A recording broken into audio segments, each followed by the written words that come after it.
ngerasa nggak oke itu sebenarnya oke-oke aja. Kalian bisa kontrol buku apa yang kalian baca. Kalian adalah kalian. Halo, selamat datang kembali di antara awan dan bumi. Aku Ika.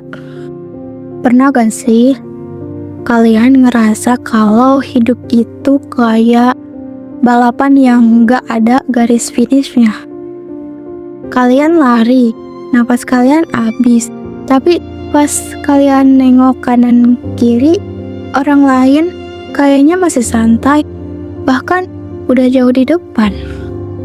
Ada perasaan ngeganjel di dada yang bilang, aku kurang apa ya?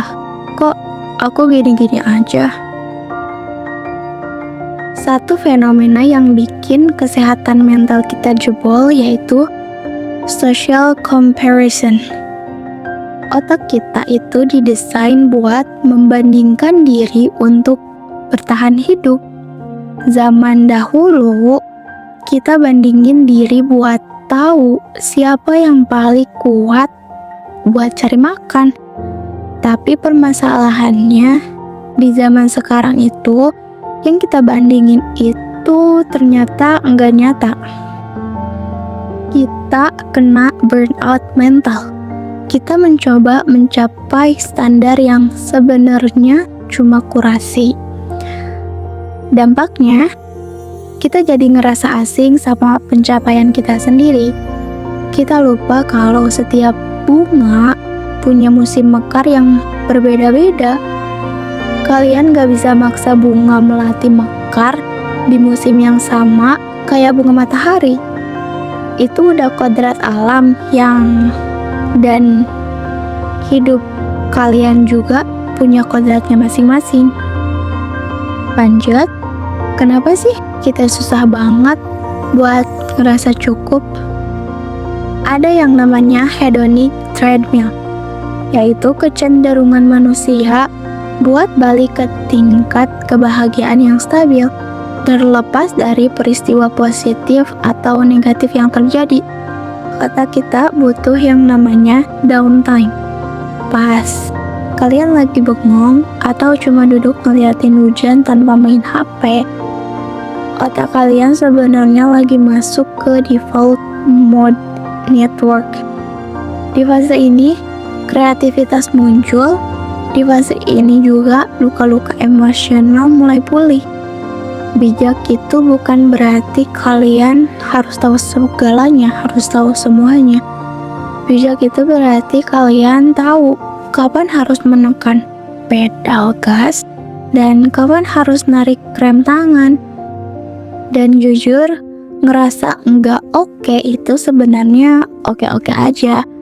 Itu sinyal dari tubuh kalian kalau ada sesuatu yang butuh perhatian, bukan sesuatu yang harus kalian kubur dalam-dalam. Ada hal kecil yang mungkin bisa ngerubah hari kalian. Yang ke-1, ada digital detox kecil-kecilan.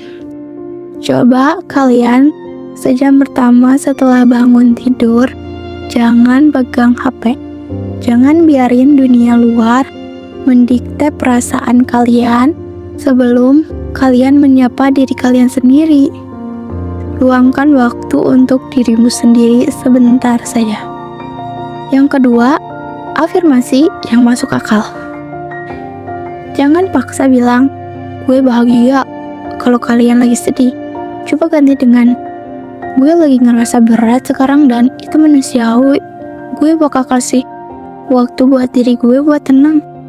Nah, itu jauh lebih baik dan jujur dan diterima oleh otak. Yang ketiga, cari satu hal kecil yang bisa kalian kontrol. Hidup ini berantakan, banyak hal yang gak bisa kita atur, tapi kalian bisa kontrol apa yang kalian makan siang ini. Kalian bisa kontrol buku apa yang kalian baca, atau sekedar ngerapiin tempat tidur. Small wins ini bakal ngirim sinyal ke otak kalau kalian masih punya kendali atas hidup kalian. Satu hal lagi, kalian itu berharga bukan karena apa yang kalian hasilkan, bukan karena berapa banyak saldo di rekening kalian atau berapa banyak orang yang suka sama foto kalian. Kalian berharga karena kalian adalah kalian. Kamu adalah kamu. Keberadaan kamu di dunia ini udah cukup jadi alasan buat kalian mencintai diri sendiri. Jangan terlalu keras sama diri sendiri ya. Dunia udah keras sama kalian, masa kalian galak sama diri kalian sendiri sih? Terima kasih yang udah nemenin atau mendengarkan ini. Kalau kalian ngerasa episode ini bermanfaat, boleh banget kalian share ke temen kalian yang mungkin lagi butuh pelukan lewat suara. Aku Ika, pamit dulu, sampai ketemu lagi. Stay sane, stay kind to yourself. Bye-bye.